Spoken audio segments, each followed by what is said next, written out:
waaxdan cusub ee dabdamiska oo lagu soo kordhiyay garoonka caalamiga ah Sayid Maxamed Cabdulla Xasan ee magaalada Kismaayo ayaa waxa ku shaqeyn doona shaqaalaha dabdamiska iyadoo ay maanta kormeer indhayn ku sameeyeen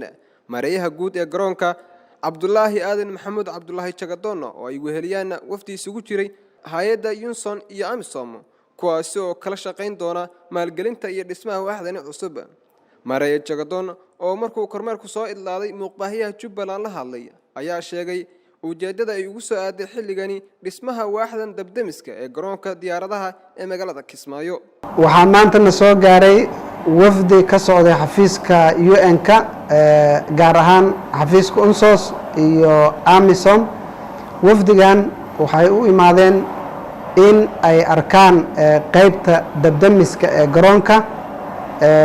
waxaan geynay xarun cusub oo aan rabno in loo dhiso qaybtii dabdamiska si loo hormariyo adeega garoonka guud ahaan iyo la socodka dhaqdhaqaaqa dhanka maartay badqabka rikaabka iyo diyaaradaha iyo guud ahaan in aan u diyaar garowno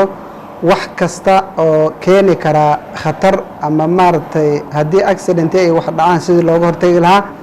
in aan diyaarino qaybtii dabdamiska ee ka howlgali lahayd garoonka waxaa inoo diyaarsan shaqaale maanta waxay keeneen injineeradii meeshii dhulkii waa la cabiray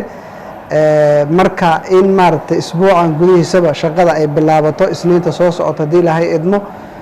la dhiso xarun rasmi ah oo agabkii dabdamiska gaadiidkii dabdamiska iyo dhammaan isgaarsiintii iyo tasiilaadkii loogu talagalay in adeega dabdamiska lagu qabto xarunta la dhigi lahaa meesha gawaarida lagu baakimi lahaa iyo xafiiskii qaybta dabdamiska ay ku shaqeyn lahaayeen marka waa qayb dhan oo dhammaystiran loogu talagalay in adeega dabdamiska ee garoonka maartay lagu qabto mareeyaha ayaa sidoo kale sheegay in shaqaalaha loogu talagalay inay ka howlgalaan qaybtan dabdamiska seminar 2 bil ah loogu diri doono magaalada Muqdisho ee caasimadda dalka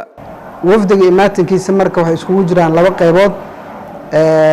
qaybta ugu horeysa waxa weeyaan in shaqaalihii aan tababar u qaadno isbuucan gudihiisa loo qaado Muqdisho qaybta